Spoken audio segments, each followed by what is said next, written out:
Hey guys, welcome to agriculture IQ. Agriculture IQ में आपका स्वागत है। तो गाइस, मास्टर कोर्स की क्लास आज 11th है। अगर आपने 1 से 10 तक पार्ट नहीं देखे हैं तो ऊपर आप आई बटन में और नीचे डिस्क्रिप्शन में भी देख सकते हैं। और डेडिकेटेड यहाँ पर आरआरबी की क्लास भी स्टार्ट हो गई है, तो वो भी आप यहाँ पर देख सकते हैं।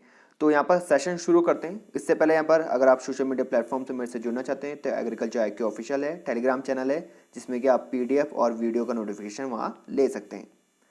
तो बात करते हैं यहाँ पर तो क्वेश्चनों की। ये बहुत इंपॉर्टेंट क्वेश्चन रहेंगे, कुछ ना कुछ आप नया सीखेंगे। तो सबसे पहले चलते हैं यहाँ पर पहले क्वेश्चन में। पहला पूछा है यहाँ पर, where is the headquarter of PPV and FR authority in India located, यानी कि सिचुएटेड। तो सबसे पहले हम देखते हैं यहाँ पर पीपीवी और एफआर क्या है ये। तो सिंपली ये है प्रोटेक्शन ऑफ प्लांट वेराइटीज, यानी कि प्रोटेक्शन ऑफ प्लांट वेराइटीज। और जो फार्मर राइट एक्ट है जो कि यहाँ पर 2001 में यहाँ पर पास हुआ था, ये सिंपली पूछा है ये यहाँ पर इंडिया में सिचुएटेड कहाँ है। तो यहाँ पर ऑप्शन है आपके न्यू दिल्ली में, कैलकाटा में, मुंबई में या फिर बेंगलोर में। तो जो सही आंसर है वो है आपका न्यू दिल्ली में। तो न्यू दिल्ली में ये है यहाँ पर लोकेटेड, बहुत इंपॉर्टेंट है यहाँ पर। और यहाँ पर ये डेफिनेटली एग्जाम में आने की आशंका है। आगे क्वेश्चन है यहाँ पर, how many countries are signatory to UPF, यानी कि यूपीओवी में सिग्नेटरी कंट्रीज कौन कौन सी हैं यहाँ पर। तो सबसे पहले मैं आपको बता दूं कि यूपीओवी की जो फुल फॉर्म है वो है international union for the protection of new plant varieties, यानी कि international union for the protection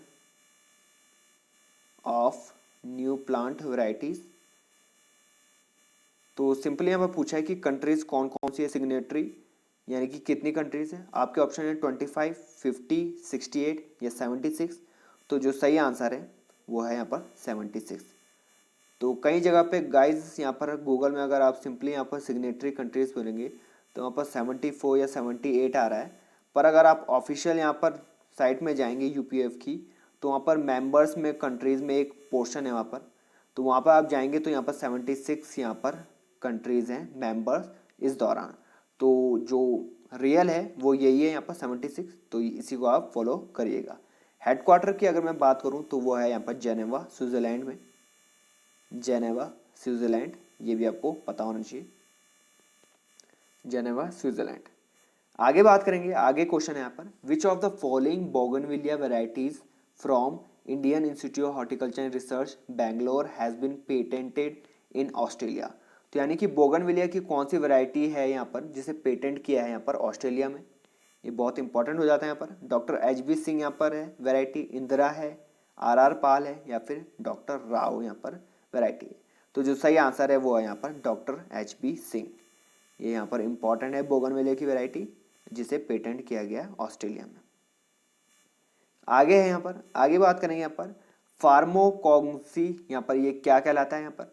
तो सिंपली ये यहाँ पर मैंने आपको डेफिनेशन दी है। तो यहाँ पर क्वेश्चन किस तरीके से बन सकता है, ये यहाँ पर डेफिनेशन दे दी जाएगी और ऑप्शन दे दिए जाएंगे, आपको बताना है ये किसका है। तो सिंपली क्या होता है, ये मेडिसिनल साइंस की एक ब्रांच है जिसमें कि जो हम क्रूड ड्रग है यहाँ पर, जो क्रूड ड्रग या रॉ मटेरियल जो ऑब्टेन होते हैं यहाँ पर प्लांट से, उसकी यहाँ पर हिस्ट्री जानते हैं, कॉमर्स, कलेक्शन, सिलेक्शन और उसका आइडेंटिफिकेशन की स्टडी करते हैं। तो वो जो ब्रांच है यहाँ पर मेडिसिनल साइंस की उसको हम बोलते हैं फार्माकोग्नोसी।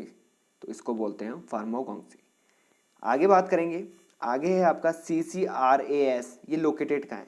तो फर्स्ट ऑफ ऑल CCRAS यानी कि central council for research in Ayurveda science, तो ये यहाँ पर लोकेटेड कहाँ है। पहला है आपका ऑप्शन पुणे, दूसरा यहाँ पर कोलकाता, रांची और फिर दिल्ली। तो जो सही आंसर है वो है यहाँ पर दिल्ली। तो ये यहाँ पर दिल्ली में सिचुएटेड है। आगे बात करेंगे, आगे है आपका which plant is used as sedative. तो सिडेटिव यानी कि जो यहाँ पर आराम करने में यहाँ पर हेल्प करता है, यहाँ पर मतलब सोने में जो हेल्प करता है यहाँ पर सिडेटिव मेडिसिन टाइप की। तो सिडेटिव की तरह ये प्लांट कौन सा यहाँ पर यूज होता है, वेलेरिना, पेरिविंकल, लोबिलिया या फिर इसाबगुल। तो जो सही आंसर है वो है यहाँ पर वेलेरिना। वेलेरिना एक हर्ब की तरह काम करता है जो कि सिडेटिव है यहाँ पर एक तरह का। तो ये वेलेरिना आपका सही आंसर हो जाएगा। आगे है आपका विच of the following is most common oxygenator. तो ऑक्सीजनेटर के बारे में पूछा, यानी कि ऑक्सीजनेटर प्लांट कौन सा है, पहले हम देख लेते हैं, फिर मैं आपको बताऊंगा ऑक्सीजनेटर क्या है। इलोडिया, क्रोफुट, विक्टोरिया या फिर टाइफा। तो जो सही आंसर है वो इलोडिया है यहाँ पर। तो ऑक्सीजनेटर सिंपली क्या होता है यहाँ पर गाइज, कि ये वाटर प्लांट्स होते हैं, यानी कि वाटर में यहाँ पर ग्रो होते हैं, यहाँ पर अंडर वाटर प्लांट्स, जो कि यहाँ पर पॉन्ड्स को यहाँ पर क्लियर रखते हैं बाय रिलीजिंग ऑक्सीजन, ऑक्सीजन को रिलीज करते हैं। तो एल्गी फ्री रखते हैं यहाँ पर ये पॉन्ड को, और पॉन्ड को तो ये क्लियर करते ही हैं। तो ये ऑक्सीजनेटर प्लांट्स होते हैं। तो ये बहुत इंपॉर्टेंट है यहाँ पर, क्योंकि सॉइल की इनको जरूरत नहीं पड़ती, अंडर वाटर होते हैं। तो ये यहाँ पर ऑक्सीजनेटर हैं, और यहाँ पर पूछा है कि कॉमन ऑक्सीजनेटर कौन है, तो वो इलोडिया प्लांट है। आगे बात करेंगे, आगे है यहाँ पर लॉन मोवर। ये लॉन से यहाँ पर एक क्वेश्चन मैंने पिक किया है, लॉन मोवर इंपॉर्टेंट है यहाँ पर। लॉन मोवर को इन्वेंट किसने किया ये आपको पता होना चाहिए, ये है एडविन बर्डिंग। तो एडविन बर्डिंग ने यहाँ पर इन्वेंट किया है लॉन मोवर। आगे बात करेंगे, आगे क्वेश्चन है यहाँ पर lawn should be irrigated up to. तो यानी कि जो लॉन है उसकी जो सिंचाई हम करते हैं यहाँ पर, कितने सेंटीमीटर लेंथ तक हमें सिंचाई करनी चाहिए। आपके ऑप्शन है 10, 15, 20 या फिर 25। तो जो सही आंसर है वो है आपका 15 सेंटीमीटर तक आपको यहाँ पर सिंचाई करनी चाहिए। आगे बात करेंगे, आगे है यहाँ पर question, dash is the leading bulbous flowers in India. तो यहाँ पर लीडिंग जो बुल्बोइस फ्लावर है इंडिया में वो कौन सा है।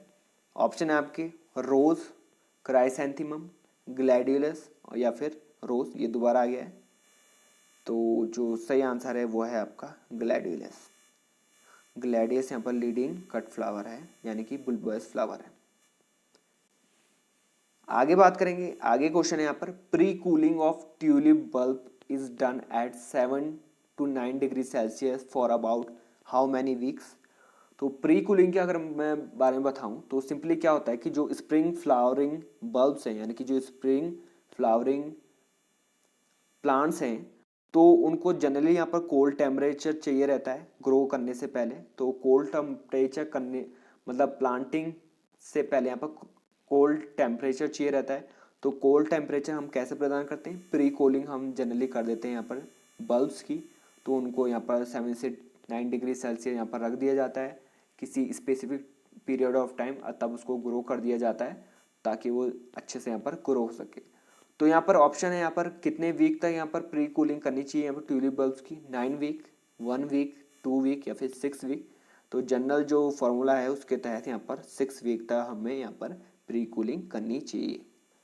आगे बात करेंगे, आगे है यहाँ पर question, drooping and compact growing annuals are good for growing in. जो ड्रूपिंग एंड कॉम्पैक्ट एनुअल्स हैं यहाँ पर, वो किस चीज़ के लिए यहाँ पर अच्छे हैं ग्रो करने के लिए, कौन सी चीज़ के लिए यहाँ पर अच्छे हैं ये वाले एनुअल्स। तो ये है यहाँ पर हैंगिंग बास्केट के लिए। आपको पता होगा यहाँ पर दीवारों में, बैल्कनी में या फिर बाहर की, तो इस तरीके से यहाँ पर जो प्लांट होते हैं, यहाँ पर प्लांट हैंगिंग बास्केट जिसे बोलते हैं, हैंगिंग अलग अलग यहाँ पर कंटेनर रहते हैं जिनमें यहाँ पर इस तरीके से यहाँ पर प्लांट रहता है। तो हैंगिंग बास्केट के लिए बहुत अच्छा है यहाँ पर ड्रूपिंग और annual, drooping and compact growing annuals, ये अच्छे हैं यहाँ पर हैंगिंग बास्केट के लिए। आगे है यहाँ पर, आगे पूछा है यहाँ पर, which of the following has white flowers. तो सिंपली बोला है यहाँ पर इनमें से कौन सा यहाँ पर वाइट फ्लावर्स हैं जिनमें। ऑप्शन है आपके क्लेमेटिस पैनिकुलाटा, जिसे आप पोंगांगा भी कहते हैं, पोनांगा। आगे यहाँ पर जेस्मिनम ग्रैंडिफ्लोरा, यानी कि स्पेनिश जैस्मिन जिसे बोलते हैं। आगे यहाँ पर ब्यूमोंटी ग्रैंडिफ्लोरा, ईस्टर लिली वाइन या फिर ट्रम्पेट फ्लावर जिसे बोलते हैं, या फिर ये सभी यहाँ पर वाइट फ्लावर्स प्रदान करते हैं। तो सबसे पहले मैं आपको बता दूं यहाँ पर कि आंसर मैं बता देता हूँ पहले आपको। आंसर है यहाँ पर ऑल ऑफ द अबव, ये सारे यहाँ पर वाइट फ्लावर्स हैं इनके सारे। तो सिंपली गाइज यहाँ पर स्टूडेंट्स के माइंड में जनरली ये यहाँ पर पर्सपेक्टिव रहता है उनके कि यहाँ पर अगर पूछा है यहाँ पर which of the following as white flower, तो यहाँ पर सिंपली वो कॉमन नेम दे देंगे, पर ऐसा नहीं है। आपने देखा इस क्वेश्चन में यहाँ पर कॉमन नेम नहीं दिया है, आपको साइंटिफिक नेम दिया है, यानी कि बॉटनिकल नेम दिया है आपको।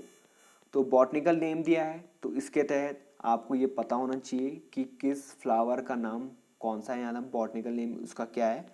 क्योंकि क्वेश्चन जनरली ऐसे नहीं बनता है कि सिर्फ कॉमन नेम दे दिया, वो ऐसे भी कर सकते हैं कि यानी कि which of the following as white flower, तो यहाँ पर दे देते हैं यहाँ पर कि ट्रम्फर्ट फ्लावर है, रोज़ है, ग्लैडियोलस है।